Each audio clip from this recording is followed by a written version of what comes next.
Hello, everyone. Disinformation, what if we haven't lost the battle? So quite unusual to have this negative style question to initiate our discussions.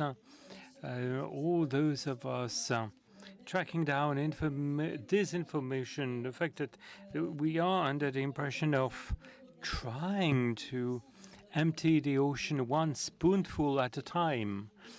And at the same time, in this question contains a degree of hope, hence us being here together to discuss and confront our views on these arduous topics related to disinformation. Let me introduce our panelist, Mila Lamparski. She's been heading the factual AFP on sub-Saharan Africa. And she's a very seasoned journalist, investigative journalist, and notably operated in Central Europe. Silvia Mortala, investigative journalist. This is really the Arab world. I should address this more specifically. She's been heading an investigative network of journalists on the Arab world, and then we have Unanina from Africa Check office in Senegal. So we'll have the opportunity to have a glimpse in what her network has been doing. And last but not least, Pierre Alski is the president of Reporters Without Border. So he is a geopolitical columnist at France Inter every morning, Pierre Alski. And so I'd like to ask you to describe a highlight, a particular fact or a remarkable fact on the way, reflecting the way you've been facing disinformation in your respective region or geography. Saja. Hello, everybody. I've decided I can speak French or English. I'm from the Arab world, and I'd like to address you in Arabic language.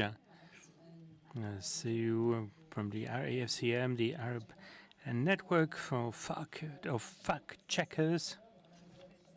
So my name's Saja Mortadi. I'm the director and head of this network. And people thought that you were going to address them in French language. So if we can give them a few minutes for them to get some headsets. So Saja Mortada, head of the Average Network. I'm not maybe the best people to start with, so I'd rather address you in English language, or maybe let's start with a French speaker. So yeah, I'll get started off. So to answer this question, sharing a factual story that was reported to me, that was often reported to me by the founder of Africa Check, Peter Collins-Jones, a British journalist. He founded our organization some 7 years ago. I asked Peter, on the occasion of a meeting in Dakar, how did it come about for him to put in place such an organization on the African continent? And then he told me that back then he was the head of France Press bureau based in Lagos, Nigeria.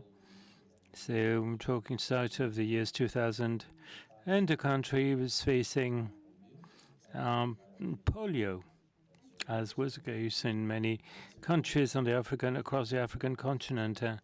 But it was in process of eradicating this disease. So in the northern part of Nigeria, it was reported that a politician met and they said, stop getting your kids vaccinated because you've all You've probably heard about this story, and the consequence was immediate, was instant. We saw that people stopped getting their children vaccinated in this part of the country, and as a consequence, as a result, the number of cases of polio in its most savage form developed, and we saw a spike in cases of polio. So this is a concrete example of the impact of a disinformation on the very life of patients or people. We often talk about the fact that information may impact people's life. People think this is a nova statement, but no, this is no exaggeration. And when I was asked this particular question, we need to recall that this information might be more dangerous than anything else. Saja, over to you. Honestly, it is really difficult to only give one example. Only one example.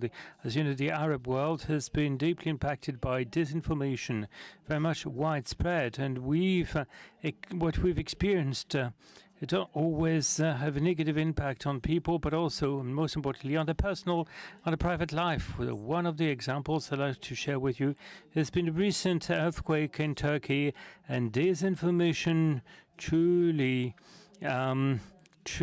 resulted in terror amongst Arab countries, in Jordan, in Palestine, and Lebanon, and some purporting to be scientists, experts, so-called experts in earthquakes.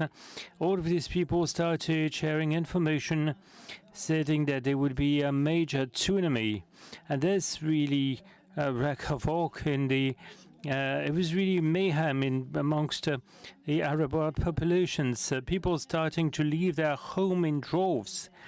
And this disinformation was shared and became widespread across social networks.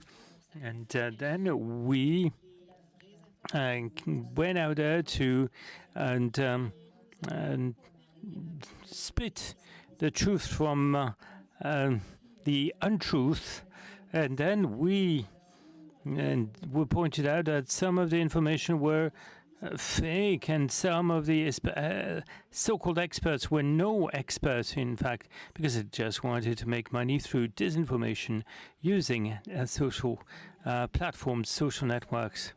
Miriam. I thought of this and I thought, should I give an example, one specific one? But then I thought of the elections in Africa. As most of you in this room will know, we're entering a super marathon of elections. We've started already with Kenya last year. We've had Nigeria in February. We're now coming up to Zimbabwe. We've got, around 20 elections in total between this year and next year, if we count parliamentary and local elections too. So we've definitely noticed, I've been doing this job for 4 years, which isn't that long when you think about how long disinformation has been going, but we've definitely seen an amplification of disinformation in election times. We found that it's become increasingly harder to quickly fact check false claims being spread. That's partially due to the fact that we find that politicians these days are heavily, actively engaged in spreading that disinformation. We know for a fact that politicians in certain countries are bringing on social influencers who have got a lot of reach. That way you can reach younger people as well, who primarily get their information not from news websites, but from social media. We know that we have foreign influences, as has been mentioned already today, foreign influences playing into disinformation, and governments themselves actually occasionally misusing the fact-check format to discredit fact-checkers in order to, carry propaganda. So, and when we talk about this information, really, we find it so complex today because it can go from the smallest thing, like telling you that you have to register your voting card in a certain way, otherwise you can't go and vote, to really sort of hate speech and calls for violence. And as we also know, technology moves really fast, and fact-checkers today are faced with a technology that can produce mass disinformation, but we're just humans. So we're sort of feeling like we have to be really sort of, I don't know, I'm not sure that we're quite prepared for what's about to hit us really in the way that we currently work. Yeah, so I sort of feel like, and one other thing perhaps that has been flagged today is that when we talk about fact checkers, I often find that people go, oh, that's cute. You know, you're like on social media, you're looking at Instagram, looking at funny videos. And actually, when you work in places like, you know, in various African countries, all our local fact checkers there, like, we know that that type of disinformation, it's not funny, it can kill. And we have people who've had, and I'm sure in this room, you know what I'm talking about, but we have had journalists who've received death threats, who've had to go into hiding, so it's not funny. And I think it's really a job that, as somebody said earlier, like requires a lot of courage from the people who carry it out. And so, yeah, I think we're looking at, I mean, there needs to be a lot of hope and a lot of alliance to kind of face what we're seeing at the moment.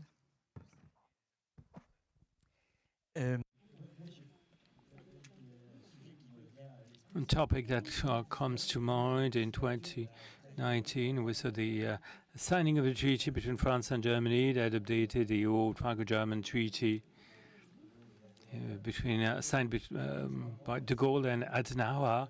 And a few days prior to the signing of this treaty, a far-right elected politicians was created a video, a big danger. France is in the process of selling Alsace to Germany. It seems completely fanciful, which is completely but this video became viral, went viral, and people starting to say, well, it's incredible. Macron is selling a French region to Germany. So that piqued my interest, and I looked at the text of the treaty, and I couldn't find it. I called the Ministry of Foreign Affairs, we couldn't find it, and I obtained a copy of the text via the Germany embassy in Paris. So 2 days prior to the signing of the treaty, the text was not available. And when you would read the treaty, it was actually quite trivial. There's nothing special about it, and the negotiators recognized that they hadn't managed to find much newness about it. But to identify this information, you have to get the information. But that was not possible for this. There was non-availability of information. So I did a column on France Info, and then a farmer from the border area told me, well, you're advocating the treaty is, looks okay, but there's an attack against Germany. France will be compelled to come to its rescue. But we're part of an alliance called NATO, and under Article 5, should a country be under attack, all the other members will join forces to protect this country. And a half an hour later, he went back where I can read and treated that it will be Euro regions. So regions jointly managed between France and Germany. And before I could answer, all of this happened on Facebook. And a Strasbourg citizen responded that we're on the borders with Germany. We often have families and businesses on both sides. This has been a request we've been having for decades. Living in a region where tax regime is harmonized well, and so this information is not hidden; it is owned in a video with the local elected politician. So in the absence of information, it's really difficult to combat disinformation if you don't get down to the information. And at the time of signing a treaty, it would have been nice to make public a clarification of what's in this treaty. And then the mistake has been made and was out there. The video was out there. And if you want to re-establish a fact, as they are, to show to what all of this is completely untrue, it's too late. And this is a terrible, indeed, a damning lesson for all of us. So, indeed, we saw this happening on RFI, and we contacted the elected politician. But once all the press debunked this video was very happy with the impact. It had no regret whatsoever, and he didn't want to put in a counterclaim or to put the facts right because of the buzz he created. So he was a far-right elected politicians, but like sometimes fact checkers are accused, they are shown as okay, having biased, being biased. You're a stakeholder in all this, and that is what you said on Africa Check.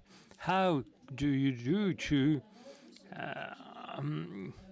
really to make sure there's this kind of balance, to make sure that not to be accused of being biased one way or the other.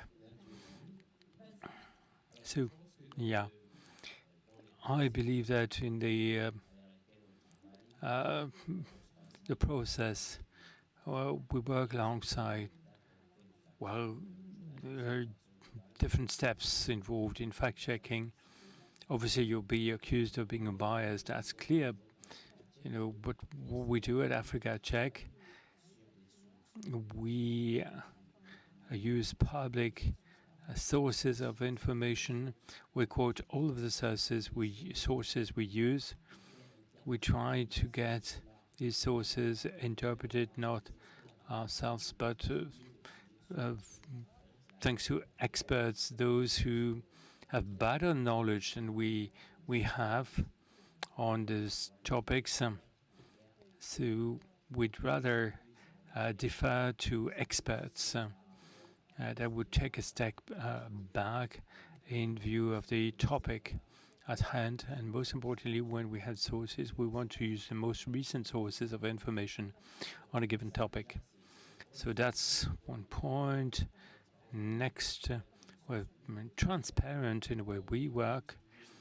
We always invite the public to tell us that if something has been noticed as not true. So this is a system we've put in place. This has become fully part of the way we've been working. And every time when we have a public figurehead or an institution, we will, at an access story, we'll always contact this person or this organization. So that's step one in fact checking. So that if the person,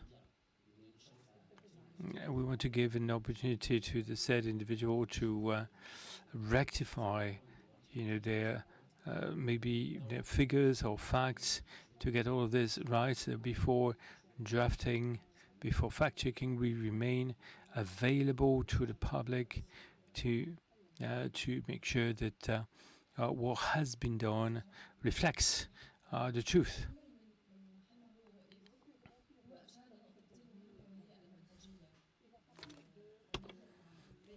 So in terms of methodology and working methods, and as a media institution in our Arab network, we support 32 fact-checking institutions in Arab countries.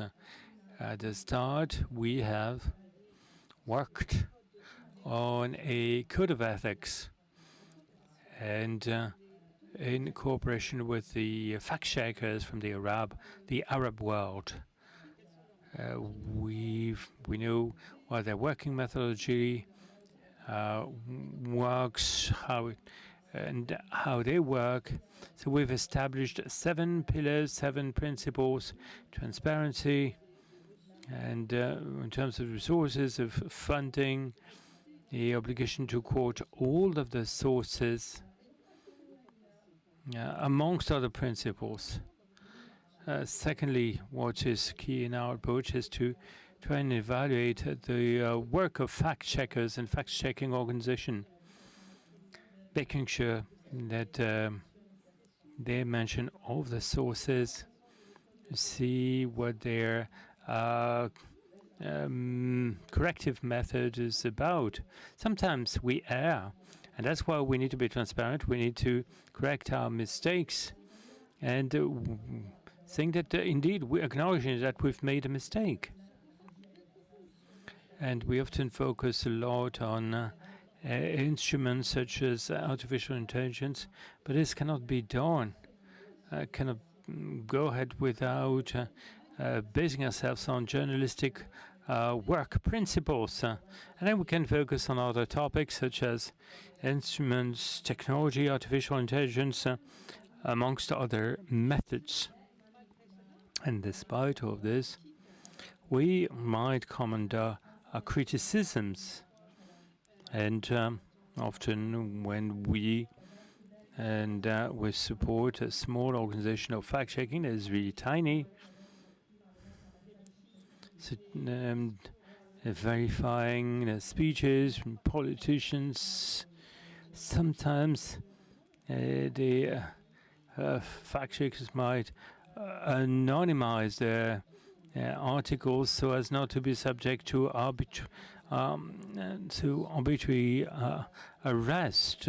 As you know, the Arab world is one of the worst environments for the media, in particular in the absence of freedom of expression. So definitely everything that both Valdez and Sajja have said, we do the same. So I think most fact-check organizations will adhere to the IFCN code of conduct, so we are obviously liable. We have to disclose. We pledge to be transparent in our sources, our funding, and so on. So that's one thing. At AFP, we also have a corrections page. So any mistake that we made is being put up on this corrections page, which you can see on our website. And the other thing is, I think when people kind of say to us, but you work for one company, so how can you say that you're not sort of being biased? Well, for example, during election times, when you look at the work that we do, we verify and we fact check every single candidate. There's not one candidate that gets away, and it's the same here in France. Like, it's not, the government here gets verified by us as well. So, but there is something though, it's not an easy battle. In the US right now, there are senior Republicans who have created sort of committees to investigate fact-checkers that they accuse of having been in cahoots with the Democrats during the last election, of having been paid money. So we know there's sort of a witch hunt underway, and I also think that unfortunately, if you believe that the system, that you are not impartial, I can tell you, don't believe me, believe the story, look at the methods. Like, we tell you how we fact-check this. We give you all the tools to do it yourself, But if somebody is convinced that even your tools are kind of being misused, or that you will always lie, then it's an echo chamber. And we've seen this with Trump, and we see it repeatedly today, also with sort of pro-Russian propaganda. It's very hard to go up against a belief system that's very emotional as well. Like, we kind of have moved away from just pure facts, and you mentioned experts, but what if somebody says to you, experts, schmexperts, like, I mean, what does that mean today?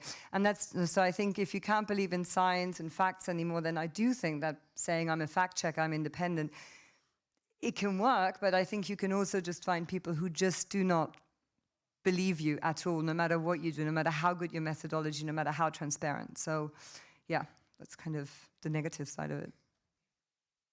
Je voudrais Over and above what has just been stated, I think it's absolutely true.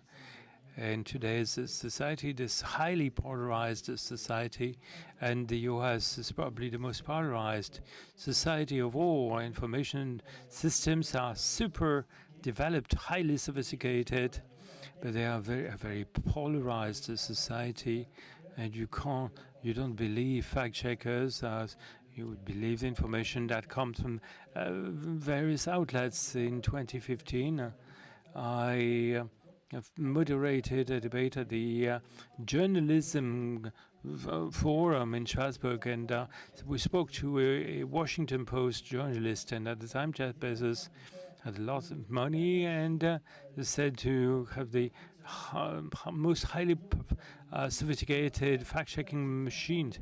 It was a kind of a real-time fact-checking, getting all the data in the machine, making sure that when a politician would speak on the right-hand side of the screen, there would be this fact is true, this other one is not. At the 2016 election, she said, would be the most fact-checked elections of all history. The result of this is that Trump was elected on the basis of lies. So that system of fact-checking is not enough. That's not suffice. We don't believe information from certain types of media outlets. You don't believe fact-checking either. And because the biases, today's biases are so inbred, are so deep, the gap is so wide that to fill that gap, and it goes beyond exposing the truth. Well, I'd like to refer to a specific example when you're faced with the necessity to reverse the burden of the proof. So when you work in field of information, you need to show the facts as they are. But now you have to reverse the burden of the proof. You have to prove that some of those things do not exist. So does that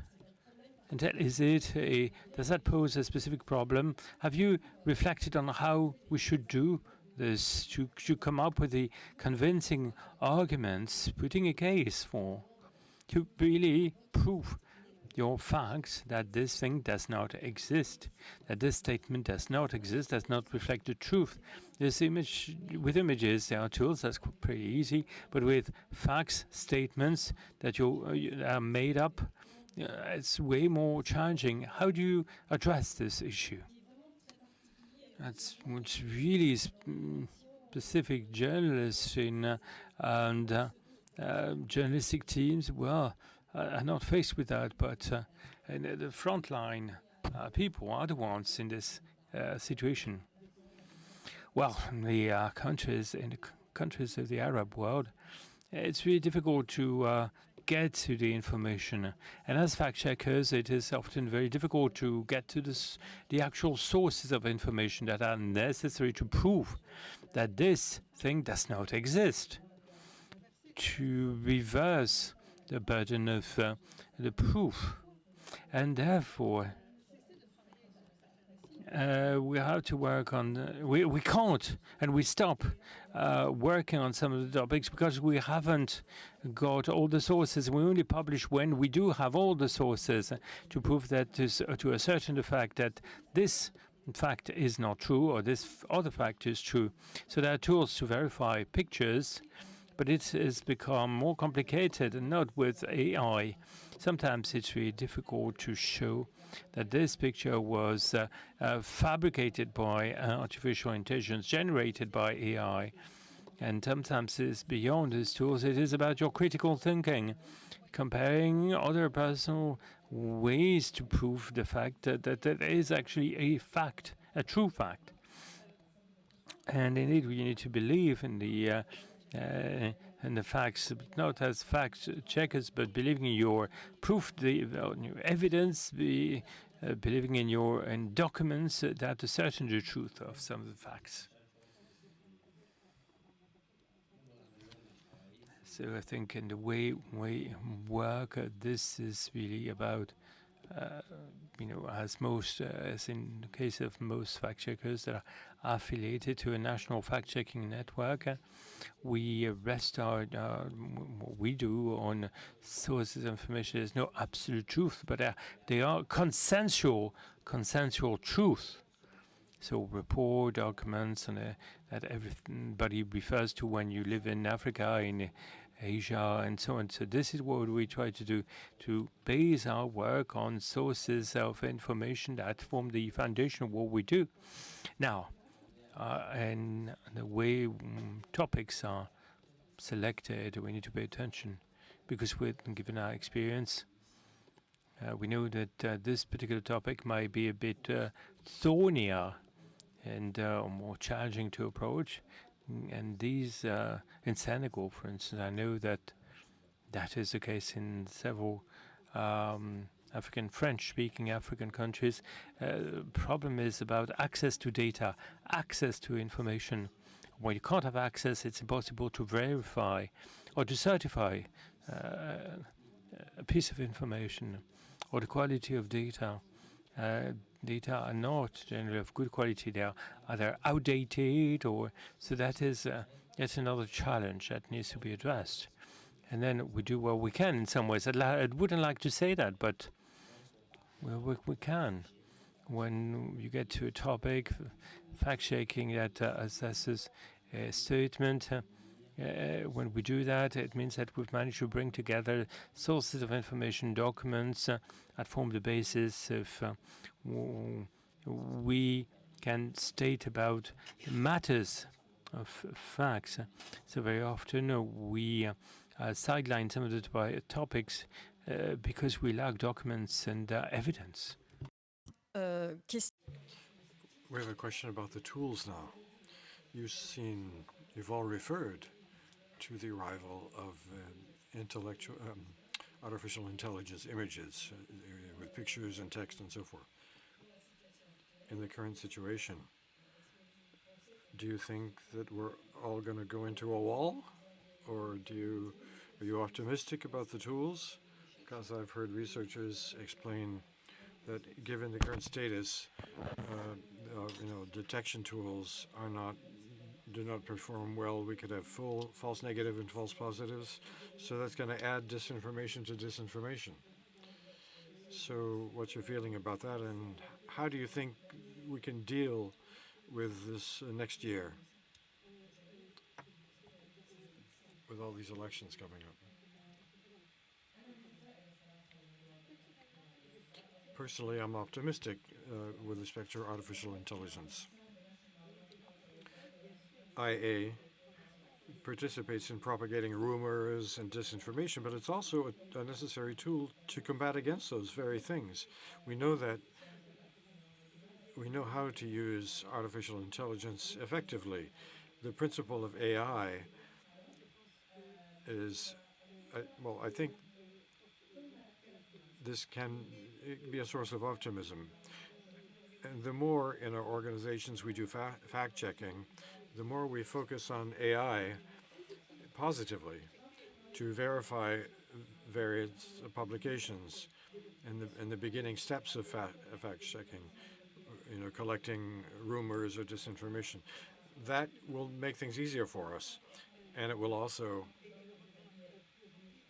make it faster, especially in times of crisis and when we're requested to verify very many so-called facts. But there's a terror about AI. People are afraid of it because you have propagation of information on social networks having to do with various facts. But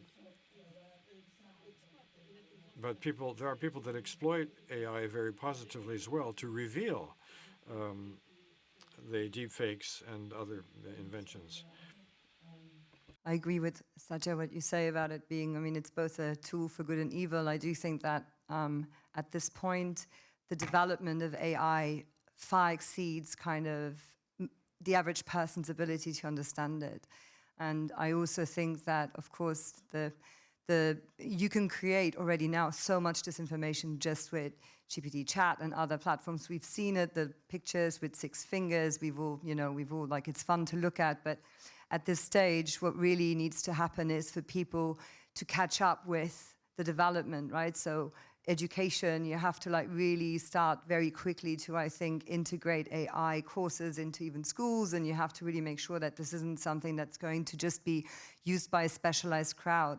And I also think that fundamentally, still in terms of fact-checking, there are tools now. You can definitely catch information. You can kind of you work on, Satya, I believe you work on the development of an AI tool right now with LSC. So I think there's tools that we can use today that will recognize, for example, statements made by politicians or repeated false information out there. And so it can help fact-checkers to come across those claims quicker.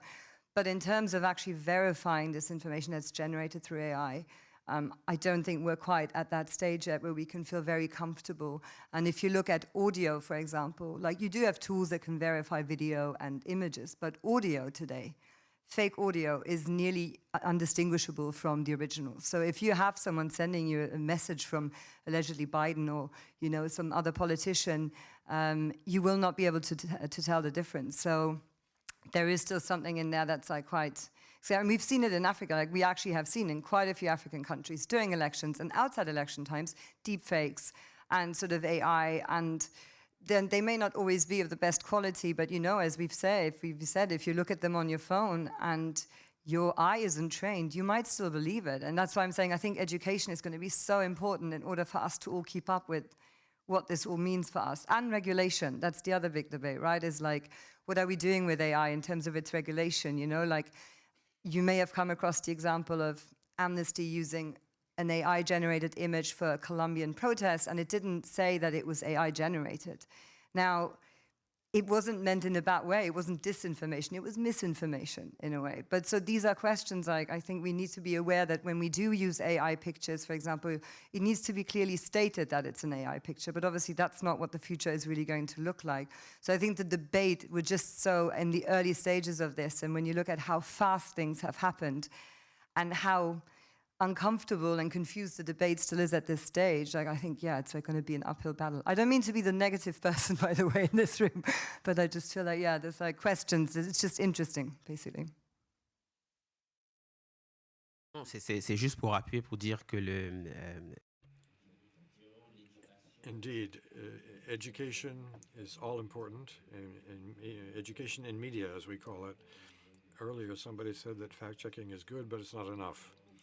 And indeed, we're aware that we need a holistic approach to face up to the problem in terms of education in media, to go to training programs as journalists, because there are people that do that.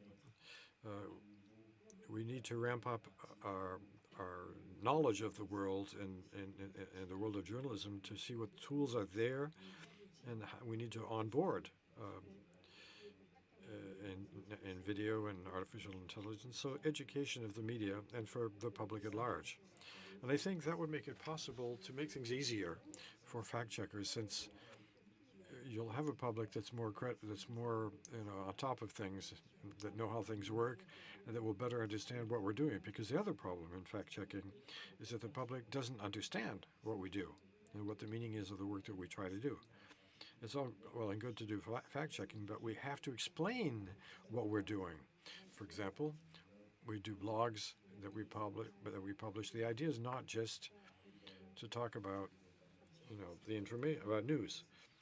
It's a good excuse for talking about the experience that we have and how relevant it is and what we do in fact checking, and to get that message across to more people. So faced with the problem of artificial intelligence, it's really an advantage to do that. I think we need to put some energy into that particular aspect. I think that there are 2 points here. The first is that we need to go beyond just marking, true or false, or it's AI. You need to force the society, the company that's producing these images, to be at the service of the public, making it possible to detect what is a fake image that AI was used in the finished product. This is a minimum. There are already tools that are out there that are available to the public to know if a picture was manipulated. And the French educational system has made us a tool that's very simple. In 2 clicks, you can check any photograph. I've seen that in media education courses in high school in France. It's spectacular how the kids can learn how to do this very quickly. You show them a picture of a crocodile coming out of the sewers in Paris, and you ask them if it's true or not. It was after the flooding a few years ago, and the kids talked to each other, and they said, if there's a picture, it's true. And then we show them the tool, which you can see that the crocodile was added to the picture later. And so it's kind of spectacular, and I think that, I don't know if there are tools like that out there, déjà. They should be, and they should be developed, and they should be created by those who are making these images so that they can label them. To talk about the technique of reverse images, inverted images, do you have the impression that most journalists, basic journalists and all editorial staffs know how to use the tool? They know how to use the tool, which is not complex, it's not hard to use, and it's kind of fun when you show it to kids. When they see these kids in 5th grade, I mean, it's like a game. But you have the impression that in newspapers and people actually have these skills?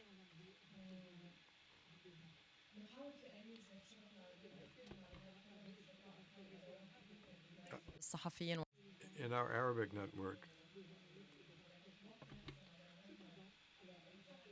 in parallel, when we'll be in universities, and when on training programs on media for fact checking, for example, we see that there's a total lack of knowledge, and that's unfortunate. It's why we need to build that capacity for journalists and fact checkers.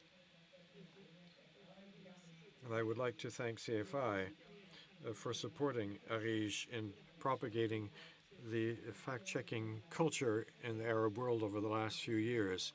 Thanks to your support, our project has advanced. And in terms of fact-checking and artificial intelligence, I think there is a low level of awareness. And to better understand how, disinformation comes through AI, you have to understand AI, and even that knowledge is very low in the Arab world, and it requires work and efforts in the years to come. That'll be necessary. With the risk of repeating what Sasha already said, that's what we observe, because we are also invested a lot in training of journalists in fact-checking and to promote as best we can the actual practice of fact-checking on the continent. And by our experience, there's still a lot of work that remains to be done to learn these tools. Sometimes they're coming from very far away. And a lot of journalists are way behind. They've seen on social networks, when they show up on the social networks, the younger people, think it's fun, it's not too hard, not too serious. And the reality is that today social networks are our working tools, and that's what we're observing. And most of us, realistically, have a problem mastering these tools, even for verification purposes of pictures and so forth. And that's why there's a real crying need in getting back to onboard these methods, to integrate them in school curricula and in journalism school curricula. Up until now, what I see is that fact-checking remains kind of in a specific module. In Dakar, for example, it's kind of an option. It's not a major course. So we need to insist on the importance of this. Maybe fact-checking, at the very base of it, is what we're supposed to do classically when we're verifying any information, when we're dealing with any information. But, with the current context, we need to make of it a total subject for a class. And right from the cradle, a journalist should be imbibed with information about videos and so forth, and how to check if it's a fake. Because when you're training journalists that have already been in the business for 10 or 15 years who don't have this training, I can tell you it's harder to train them than to train the young people. You can't just say, there's no straightforward answer, because it's not yes, everyone knows, or nobody. It just depends on where you are. And it depends on age groups, and it depends on your media environment. I know, for example, here in France, some of you may notice there's an NGO that goes into schools, and basically from a very young age all the way up to when they finish high school, journalists go into schools and they talk about the media, and there's one module that they do, which is about disinformation online. And it's fascinating when you talk to 12-year-olds and you tell them, you show them something on social media, and you ask them in the beginning, who here would share this? And they will go, me. And then you 2 hours later, after you've shown them why it's a piece of misinformation, by the end when you say, who here would share this? And they go, no, I wouldn't. And it's not so much just about the tools, because learning the tools is sort of the easy and the fun bit. It's really about getting them into critical thinking. It's how we all want to just very quickly share something, and it's sort of to be well, before I share this, maybe I'll just go and check another source. And even that, for a lot of people, doesn't come naturally, because, WhatsApp, it's so quickly, it's so fast, you fast forward a message and it's gone out to all your friends. And so we do the same as Africa Check. Like this is one of the great things also about being in fact checking, I think, is like so the collaboration between different sort of organizations. There's enough disinformation out there for everyone. So I think it's really important to work together. But yeah, we've developed a fact checking course with AFP, which is open to journalists, and the Google News Initiative, which is open to like journalists and journalism students. And since it was launched about a year and a bit ago, we've had over 13,000 people sign up to this. It's online.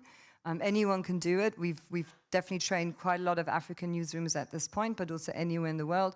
And I really believe that this is key. Like that type of access to information should be, it's democratized, right? Everyone should have access to it. I also think that beyond our newsrooms, beyond fact checkers, every single newsroom, no matter how small, no matter where they are, should be trained in basic fact checking techniques. As you asked, like I think the tools today are a lot of them are free, they're open to access. So yeah, I definitely think it's the future. The future is education, and not just like our knowledge, but sharing that with everyone. So.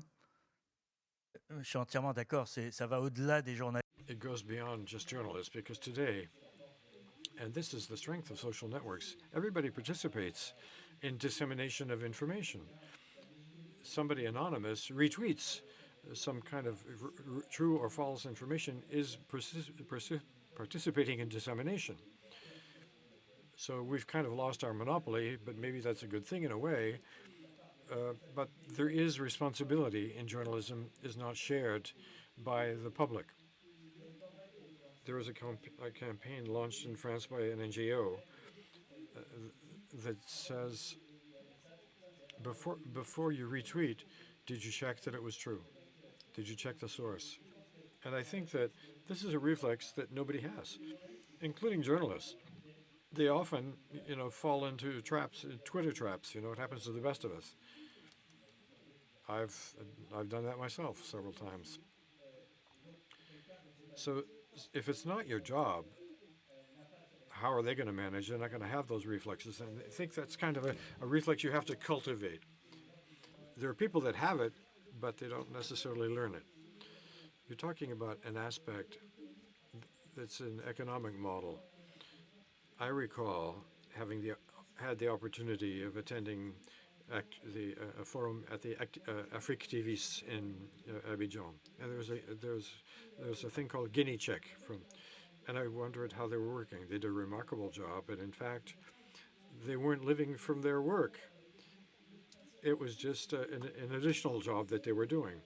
And I was saying, can't you get hired by editorial staff? And he explained that it didn't work that way in Guinea.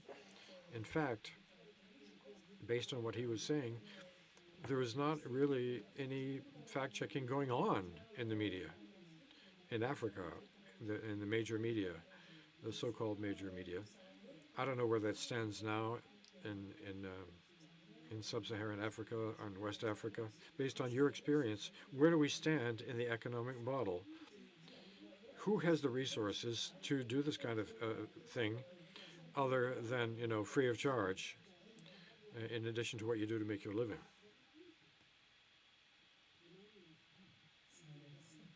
Absolute silence.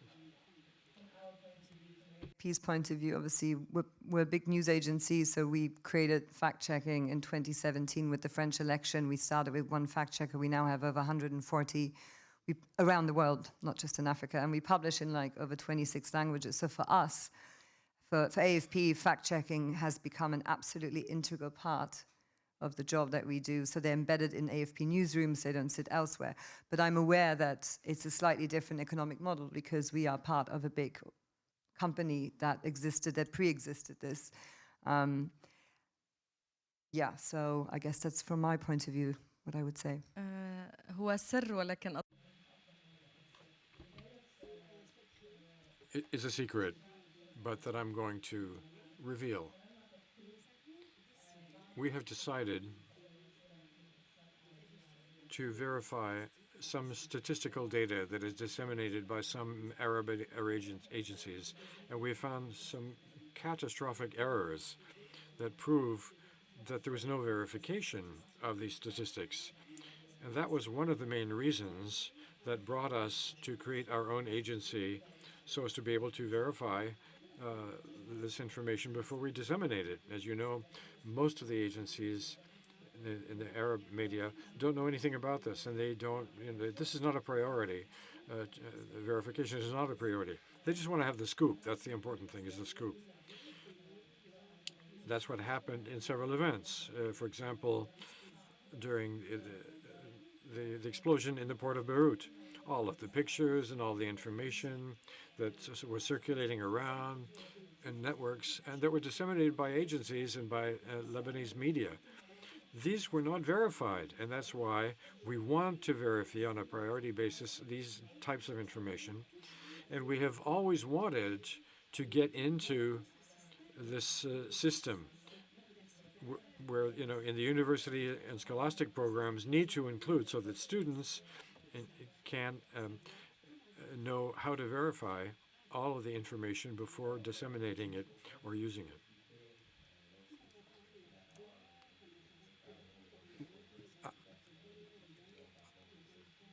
I was talking about how we base this initially on information from Nigeria, and since that time, it's clear on the site.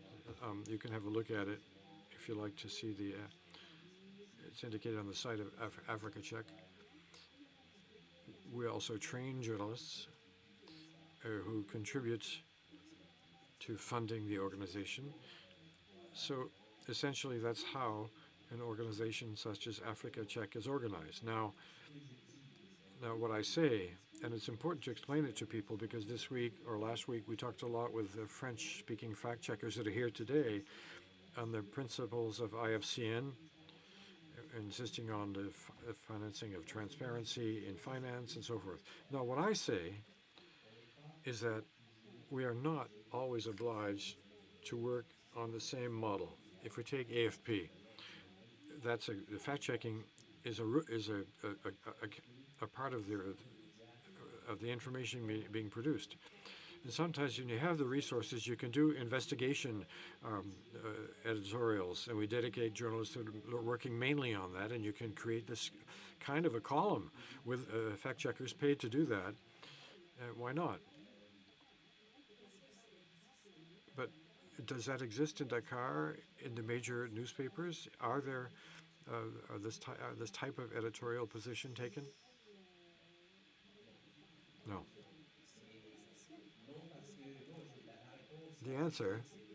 The most honest answer is no. We try via the Infox Project Africa, whose objective is to make it possible for some media to get involved in their editorial method of fact-checking. I talked about that with the beneficiaries of this a couple of weeks ago. Even if some journalists are aware of the relevance of integrating fact-checking in their editorial staff and their work, but the decision makers are not always aligned in the same way, and sometimes there's an imbalance, which means that it's kind of difficult to get fact-checking on board in such media. Sometimes there are initiatives that are individual and spontaneous. A journalist identifies something they're interested in, they work on it, and they publish in their media when it's accepted. We helped out a journalist from a local media in Senegal recently who ran a fact check on NGOs. GMOs. And the thing is that she won a scientific journalism prize thanks to her fact checking. But to respond clearly to your question, the answer is no. Did she publish that in her newspaper? Yes, it was published, yes. That's good for the moment. That we're happy with that for the moment, but it needs to be a widely employed method. In Africa Check and Senegal, we can't stop all disinformation during electoral periods and COVID crisis, for example. We need to have the support of most media in Senegal. They need to be on board with that practice. For the moment, it's essentially a network of organizations such as Africa Check or bloggers or journalists that work and that take that as an individual initiative. I think that up they're playing our song. It's time for Q&A.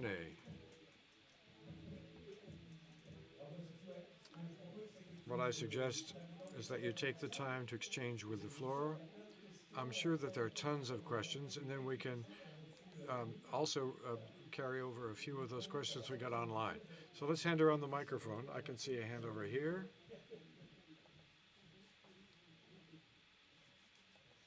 Thank you. Hi. I, I was listening very attentively to all of the training possibilities to push people towards educating media education with children and students. Now, my problem for media, I worked a lot on artificial intelligence. I used to work in ChatGPT. We tried to keep models that would help journalists to do that.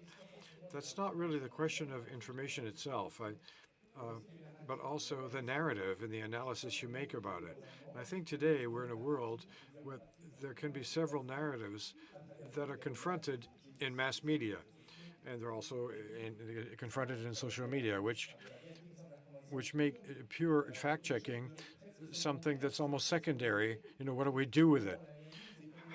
What do you do with your analysis, and what is the reading of it? With all of the contradictions that the so-called free world can bring to your fact-checking and the way this is managed. So there's a counter-narrative which is very powerful, which is not based necessarily on false information, but information that are read in a different way. It means that sometimes you wind up in a situation where the reading can be read either way, of a single reality, two truths.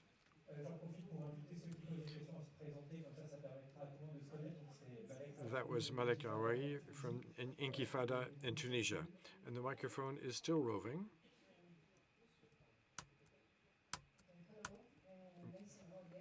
نساء اف ام بفلسطين.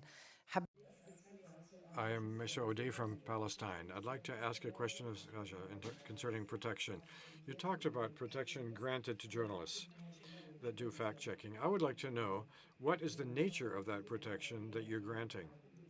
As you know, as you said, the situation in the Arab world is very poor in terms of the journalists. Thank you.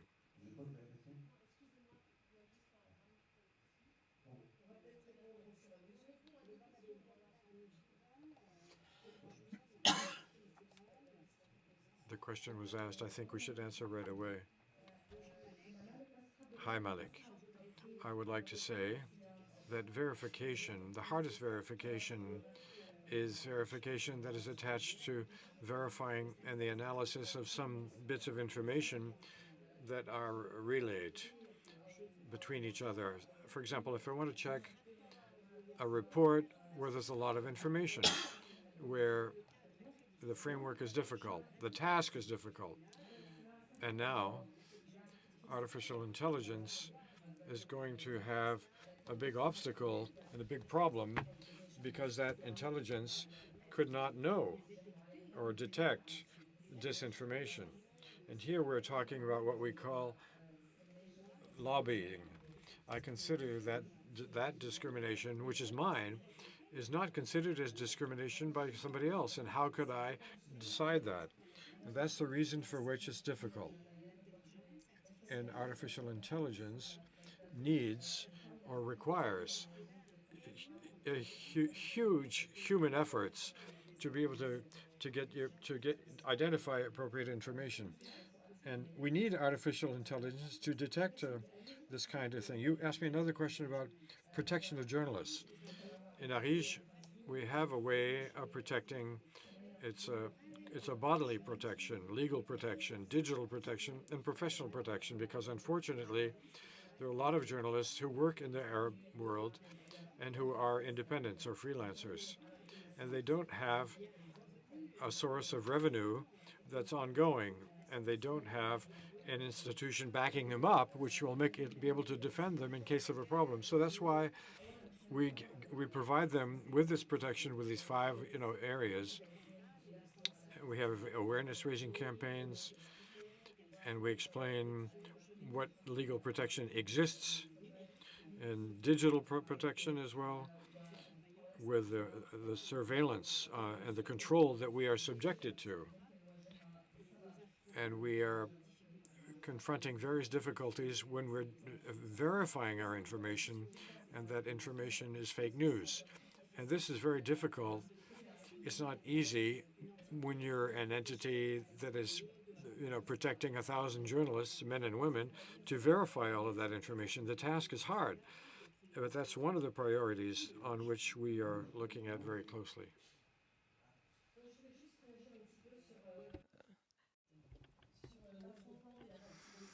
On the narrative battle we're faced with this, and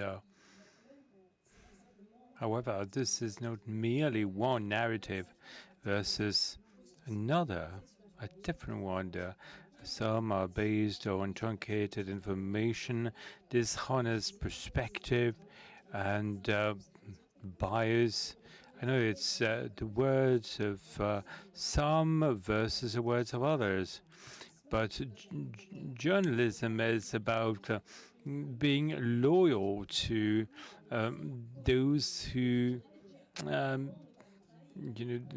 sourced information. They are narratives that circulate doing quite the opposite. How can we exploit as best as it is, or in as much as it is possible? Okay, when you are a fact checker, I'm going to debunk this or that. You'll end up with people with truncated editing, and they will extract the explanation of what you'll be debunking and explain that this is your version of the facts.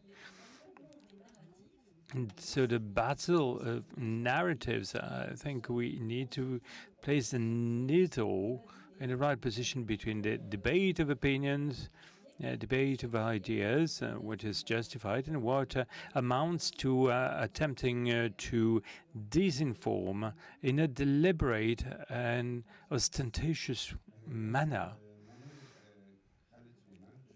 Hello, Khalid Suleiman, environmental journalist from Iraq.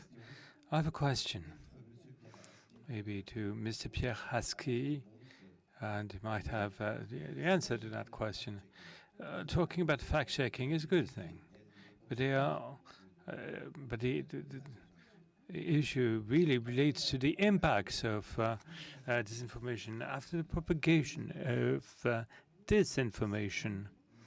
Once it's become widespread, disinformation becomes a reality and local reality. So how can we then remove disinformation in people's mind once disinformation has been spread? I have no answer to that question. Indeed, you're putting the finger on the issue that goes beyond journalistic work and fact-checking. This is about the impact on society, and this is a collective issue that is much wider than that contained to the world of information. And I think it widely depends on social, political conditions, environment of the countries that you're referring to the environment where there could be kind of a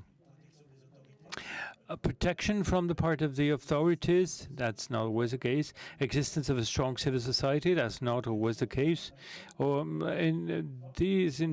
so strong information organization. That's not always the case. So the answer really lies and really highly depends on the environment where you're finding yourself in.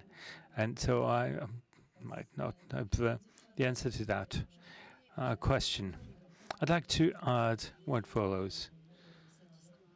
Despite the fact that this is a very difficult story, we must be very proud of all of the efforts made around the world, and fake news propagates much more quickly. And we need to be very proud of our work because this has a positive impact on people, and we can see there are concrete results. Maybe there's If people insult us. Especially, for example, my US colleagues, they get a lot of hate mail, and like hate mail that goes way beyond what should be said from one human to another. But sometimes in all of that, and we find that this happens more regularly in our neck of the woods, like in various African countries, we do occasionally get an email from somebody saying, I'm so sorry, I had no idea that this was false, and I will not share it, and I will tell my friends not to share it. Now, it's not the majority, but every time we get this, we share it with each other on the team, and we go, look, someone's like listening to what we're doing, and it's very exciting. And I find that over time, these emails become a bit more regular. They used to be just one out of every 200, and now I feel like there's a few more, and people just come. So I often think also there's a difference between disinformation, so somebody who really wants to share false claims, and then people who share it because they think it's true, but they're not actually doing it willingly. Like our mothers and sisters and family. Yes. So I think it's really important to also know that a lot of times misinformation isn't being shared out of bad will or because of bad faith. It just happens. But yeah, so we do get slightly more positive emails sometimes, so that's good. Peut-être une dernière question dans la salle et on prendra deux. Maybe a final question in the room, and we'll take one question online. Olivier Ribouis from NetCheck. My question is for fact-checker organizations in this panel. When you are dealing with topics, and fact-checking does not yield any results as a result of lack of evidence, what do you do when the public awaits answers? Thank you. I'd like to answer that question. That happens at RFI. Either you push back so as to get more time to find the solution. With a bit more time at times, or you tell people about the limitations. We have a WhatsApp group on which people can send us maybe dubious facts and requiring checking. We answer in as much as this is possible, setting limitations. Okay, this video you can't prove that this hasn't been tampered with, but we're looking for a case so as to get a body of evidence, and whilst clearly explaining that in actual fact we can't see this through, and we can't go 100%, we can't check 100%, and yeah, this gentleman has probably been faced with this situation, but it means that the public puts in a request for fact-checking, and that's a first step forward. Very happy when Africa Check requires or gets a request from the public. It means that whatever we say, some believe in the work we do. Now, in answer to your question now, we do likewise. We can try and refer to a blog article as opposed to a fact-check article where we approach the topic from a different angle, and we can explain why checking could not be performed all the way. And as I stated earlier, it's important for us to explain on a regular basis to the public the challenges we come across in our work, so as for the public to understand the work that we do. To take advantage of this, if people in the room can promote access to information, that's really important. There's a lot in it. If we want to support fact-checking, and those new techniques, I think just promote the work of journalists. That's absolutely key. We do have questions online. A question in Arabic. What are the limitations of freedom of a journalist when they write an article? Sasha, today we're in a world of fact-checking, and we do not verify an opinion. An opinion remains an opinion. It can't be verified. What we're saying is whether a piece of information is true or not. And the journalist is free, but the journalist has to abide by the journalistic principles. that we studied when we were at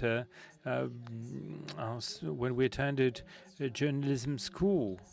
And in terms of our style, shouldn't be aggressive. Presentation style, our style needs to be respectful.